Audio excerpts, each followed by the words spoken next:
Assalamualaikum warahmatullahi wabarakatuh.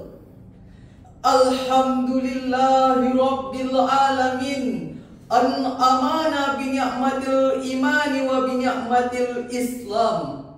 Asyhadu an la ilaha illallah wa asyhadu anna Muhammadan abduhu wa rasuluh. La nabiyya wa rasula ba'da, amma ba'du. Setinggi puja, sedalam syukur, sama-sama kita aturkan atas kehadiran Allah Subhanahu wa ta'ala. Salawat dan salam sama-sama kita hadiahkan kepada ruh junjungan Nabi besar kita Muhammad sallallahu alaihi wasallam. Yang terhormat Dewan Juri yang arif lagi bijaksana, yang insya Allah dimuliakan oleh Allah, serta para hadirin, para penonton sekalian yang insya Allah dimuliakan oleh Allah. Pada kesempatan kali ini, izinkan Al-Fakir menyampaikan sebuah nasihat singkat yang bertajukkan kepemimpinan Islam yang adil dan bijaksana. Rajin sholat berjamaah ke masjid sudah syarat terkandung dalam kepemimpinan Islam. Dalam kitab fikih jika kita kaji, jamaah itu adalah alal aqal, yang berarti al-imamu wa ma'mumun, yang minimalnya terdiri dari satu imam dan satu makmum. Jika tidak ada imam, tidak ada makmum, maka tidak ada yang namanya jamaah. Begitu juga jika seorang imam mengimami suatu sholat, jika tidak direstui oleh makmumnya, maka tidak sah sholatnya, haram hukumnya.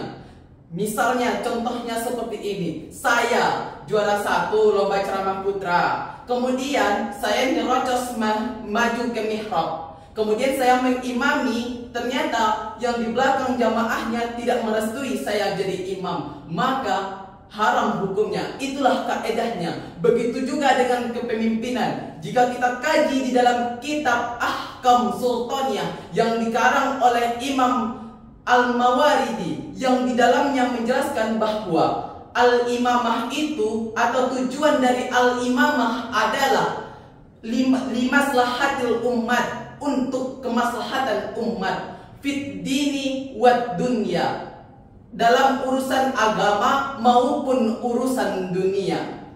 Dalam Al-Quran sekurang-kurangnya saya sudah merangkum 4 hal.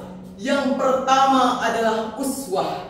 Dalam Quran surah Al-Ahzab ayat ke-21 Allah berfirman, Bismillahirrahmanirrahim. Laqad kana lakum fi Rasulillahi uswatun hasanah. Sungguh telah ada pada diri Rasulullah itu suri tauladan yang baik bagimu.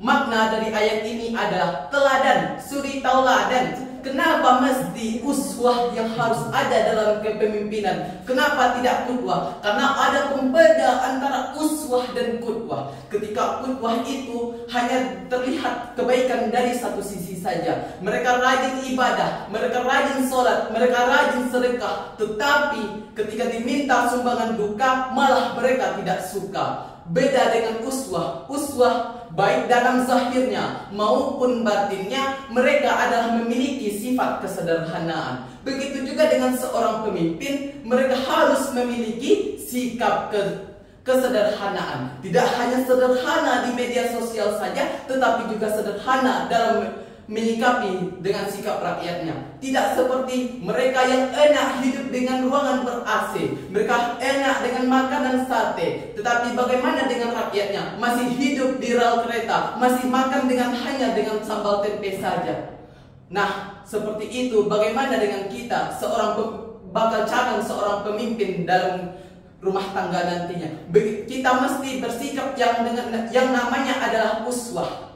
Kemudian yang kedua adalah al-adalah atau adil. Maksud dari ini adalah salah satu dari istilah dalam Islam ada hiwamud dunia. Tegaknya dunia ini ada karena 4 perkara. Di antaranya ada pemimpin yang adil. Pemimpin yang adil adalah pemimpin yang memberikan haknya sesuai dengan porsinya masing-masing. Kemudian yang ketiga adalah al-mas'uliyah atau tanggung jawab. Pemimpin yang bertanggung jawab adalah pemimpin yang tidak hanya bisa dipegang dari janji-janjinya saja, tetapi juga dengan bukti, perkataan, dan perbuatannya. Tidak hanya semangat dalam kampanye saja, tetapi juga semangat dalam menyikapi sikap rakyatnya. Yang tidak hanya memberikan janji, jika saya terpilih saya akan begini, tidak, jika saya terpilih saya akan begitu. Yang keempat adalah al-amanah, berlaku fleksibel, berlaku transparan terhadap harta kekayaan yang ia miliki. Imam Umar bin Khattab pernah berkata kepada umatnya, jika seorang pemimpin memiliki harta yang berlebih dari yang sewajarnya, maka dari itu bersikaplah untuk menyumbangkan hartanya ke Baitul Mal. Begitu juga dengan pemimpin di Indonesia. Alangkah baiknya jika seorang pemimpin ini memiliki rekening yang gendut, menyumbangkan hartanya kepada kas negara, kemudian disumbangkan kepada rakyat yang membutuhkan. Insya Allah itulah yang pemimpin yang amanah. Insya Allah, ana alal haqqil yakin. Saya benar-benar yakin jika pemimpin di Indonesia ini menerapkan 4 perkara tersebut, insya Allah negara Indonesia ini akan menjadi negara yang baldatun, thayyibatun, warabbun ghafur. Sekian yang dapat saya sampaikan. Salah dan janggal, Al-Fakir minta maaf. Kalau salah datangnya dari hamba pribadi, kalau benarnya hanya milik Allah. Sekian dari saya. Wabillahi taufiq wal hidayah wal ridho wal inayah. Assalamualaikum warahmatullahi wabarakatuh.